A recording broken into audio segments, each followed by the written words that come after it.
Hey, and welcome to Unlearning Stress, the podcast where we break the rules and cycles that keep you overcommitted, overstretched, and just plain exhausted, and replace them with something better. No fluff, no guilt, just real talk, real solutions, and expert insights to help you shift the way you live.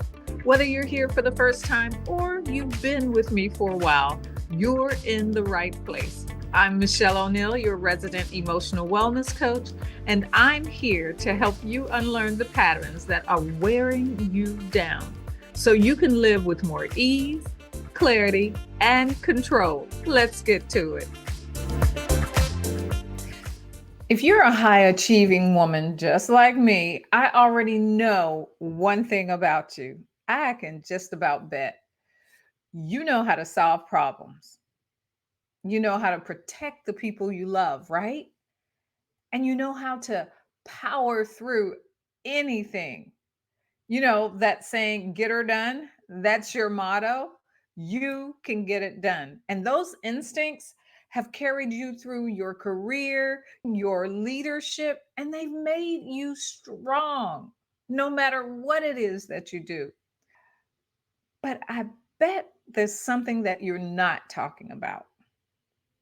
The very instincts that made you unstoppable can quietly undo the resilience that you're trying to build in your kids.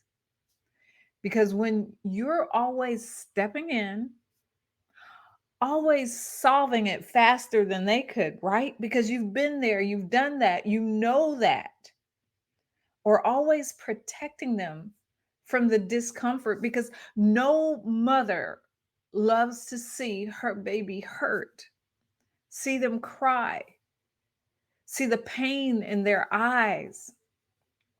But the thing is, when we step in like that, we're not preparing them for life. You're preparing them to expect rescue because mom will always be there. Whatever happens, I know that I can run to mom and she's going to fix it and make it all better. And deep down, you know what I'm saying is true. You feel it when you redo the science project at night. How many of you have ever done that? I have. I can raise my hand on that. When they wait to the last minute and they need one more piece of construction board, and you got to run to the store at night, 7 o'clock at night, so they can get it done, and you're up to 11 o'clock that night trying to get it done and making sure that they got enough sleep. So you're the one sitting up doing it and they're in the bed sleep. All of that. I know what that feels like. You feel it when you have to text their teacher instead of letting them navigate that conflict. When you call Mrs. Jones and you explain to her why your child did whatever it was they did. And you feel it when you swoop on in and to fix things before they even get the chance to wrestle with the hard part, before you even get to see whether they can figure it out themselves. And so today, we're talking about the mistake that high achievers make raising emotionally strong kids. Because ultimately, that's what we want. And it's not because you're doing it wrong, it's not because you're failing at being a mom, and it's not because you don't know struggle builds strength, because you do. Because every woman, every person, every human has gone through some type of struggle. And on the other end of that, we know the strength that we've gained through going through it. The reason we're stepping in is because no woman wants her child to carry the same weight that she carried. No mother wants to stand there and watch her child hurt, even when she knows that it's part of the growing process. Maybe I can grow a little of this for them. And look, if you stay with me right here today, I'm going to show you why this mistake happens. And I'm going to show you what it cost our kids and us. And I'm going to show you how to start preparing your child for a world that won't always clear the path for them. Because the goal isn't to raise kids who never struggle. The goal is to raise kids who know that they can handle it and kids who can trust themselves when they do. So, all that to say, let's talk about the trap that high achieving women fall into without even realizing it. Look, it's not ambition, it's not perfectionism, it's not even guilt. Not really. It's the belief that love means protection at all cost. Think about the mother lion. She's fierce when her baby cub is in danger. But I want you to go back to this and notice I said in danger. We're going to talk about that. Any animal you know, any mother you know is fierce when it comes to protection of her baby. So you tell yourself, I'll handle it for them just this once. I'll smooth the path just a little. I won't step all the way in there. What's the harm? Nobody ever know. Or you say, I'll step in so they don't have to feel that sting, that failure, that embarrassment. I know. Ooh, do I know all too well. And you're doing it from the purest place imaginable. I'm not knocking it. I know you're doing this because you love them, because you remember exactly what it felt like to fall alone. Because the idea of your child facing pain you could have prevented as a mother, as the one who birthed, that feeling feels unbearable. But the heartbreak that we don't talk about, or that we don't talk about enough, is when you shield your child from every discomfort.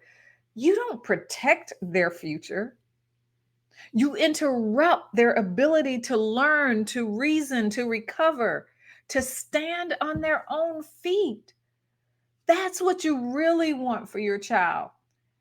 And when we step in, you short circuit the emotional muscle that they need to build bit by bit, experience by experience, to handle life when it doesn't go their way. You know what I'm talking about. It's things like, I can fall, but I can get back up. That's one of the first lessons they learn.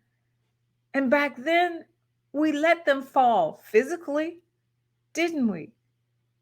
And they got back up, maybe a little bruised, maybe a tear or two. But think about that grin, that joy on their face when they realize, I did it. Or how about things like, I can fail and I can keep moving. I didn't get it right this time, but I didn't die. I woke up the next day. I'm okay. I can keep moving. Or I can feel embarrassed and survive. Yeah, it stings. I want to hide.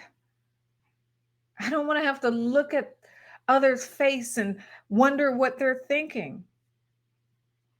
But you can survive it. And look, it's not that you're doing too much, it's that you're doing the wrong kind of much. You're offering protection when what they desperately need, is preparation.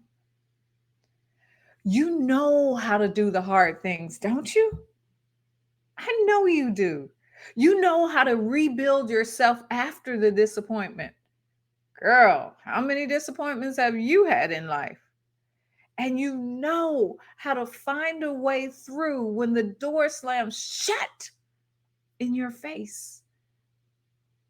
You know there's always another door, and probably a better one. The real legacy, the real gift isn't shielding them from ever having to actually build their strength. It's standing nearby while they build it for themselves. You're not abandoning them. You're not ignoring them because you're right there. They can feel your presence. They're even thinking in their mind, how would mom handle this? And they're building it themselves based on the example that you've modeled. So let's leave the emotional side for just a minute and look at what science says.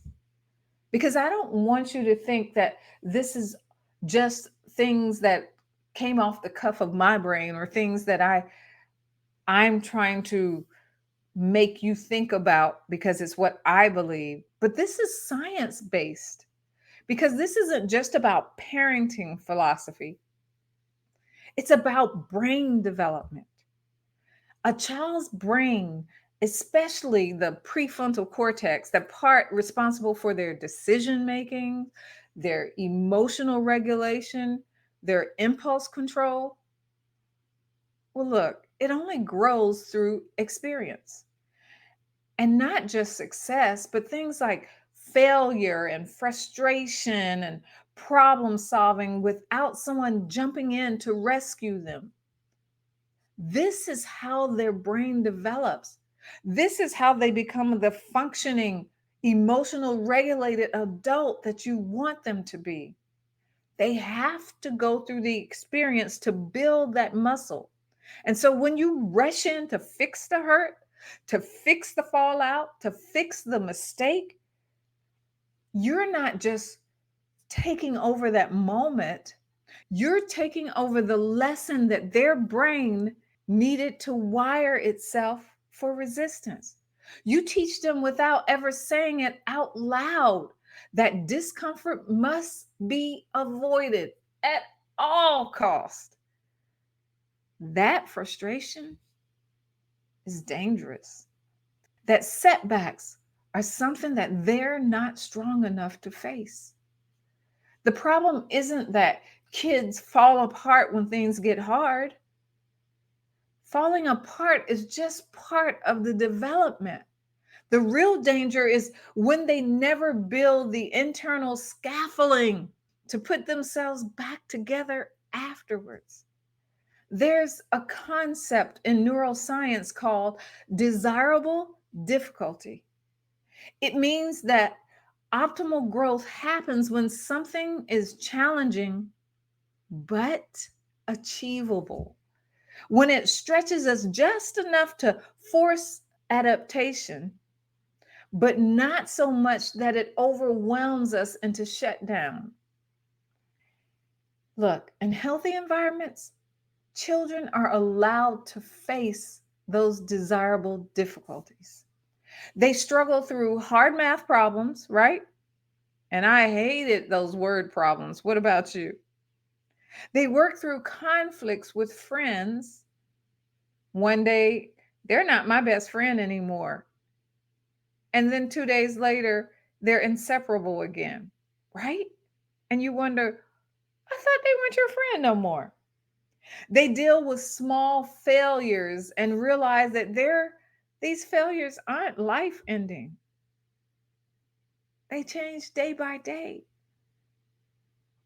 But in overprotected environments where parents step in too early or too often, kids miss those critical moments.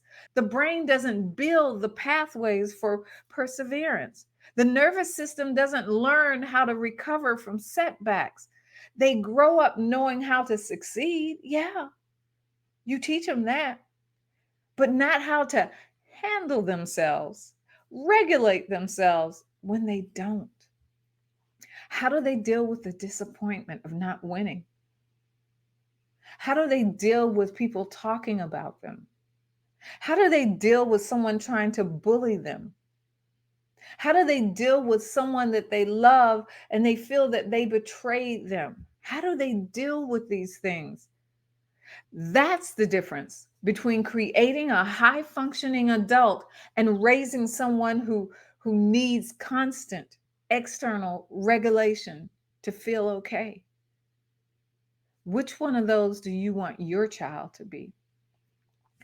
We don't raise strong adults by removing every obstacle. Were you? Think about it. How many obstacles did you have in your childhood? And what did your mom or your dad say to you when they happened? How did they walk you through it? The thing is, we raise strong adults by letting them meet the obstacles, feel it, and discover that they are strong enough to move through it. So, get this, you're always going to want to protect your child. That instinct, it doesn't go away. And you know what? It shouldn't. Protection has its place. Is what you do when there's actual danger. Back to that mom and the cub, mom lion, the lioness and the cub. When a child's safety is at risk, you step in. No apology, no hesitation. Oh, girl, you dive in there like, I don't know what, but you are there. But most of what trips us up isn't the danger, it's the discomfort. And discomfort isn't deadly, it's developmental. So the question becomes, am I protecting my child from harm? Or am I protecting myself from watching them hurt? Who's being protected here? Because sometimes what looks like protection, well, in this case, is actually avoidance. So, how do we shift from protection to preparing? And I want to give you 3 steps. Number 1, name the real risk. When you feel that desire, that pull to jump in, just pause a moment and ask yourself, is this dangerous or just uncomfortable? Because 9 times out of 10, it's that discomfort that you're rescuing them from, not real danger. And then step 2, I want you to sit with your own discomfort, your baby's tears, your child's frustration. Oh, it's going to trigger something in you. I know. Maybe it's your own childhood wounds. Maybe it's your need to feel effective. I'm supposed to take care of them. I'm supposed to watch over them and protect them. Maybe it's just the raw ache of seeing someone you love struggle and hurt and in pain. Whatever it is, sit with it. Let it be uncomfortable. Breathe through it. Because your ability to hold your own discomfort is what gives them the room to learn how to hold theirs. Teach by modeling. And third, I want you to coach instead of rescue. And what I'm talking about is when they're stuck, when they're hurting, instead of giving them the answers, ask questions. Ask those questions instead of actually offering the solutions. Let them think. Let them develop that muscle. Ask questions like, what do you think you should try next? What's the hardest part about this for you? What would happen if you gave it another shot? Have you thought about looking at it from their point of view or from their perspective. Coaching doesn't mean abandoning them. No way, no how. It means standing close enough that they know you're there without doing the work that belongs to them. It's like teaching them how to cook, and you never let them touch the utensils, stir the pot. You just tell them to watch, and you think they're going to remember it next time. Your job isn't to clear every obstacle. It's to build a child who knows how to navigate obstacles with courage and clarity. And sometimes the most loving thing you can do is to step back, to hold space, and to let them wrestle. Look, resilience really isn't inherited. It's earned, it's built, it's learned. And if you're always protecting them from the battle, they'll never find out just how powerful they really are. I want you to really sit with this today. No pushing past. And ask yourself, where in my parenting have I been shielding instead of strengthening?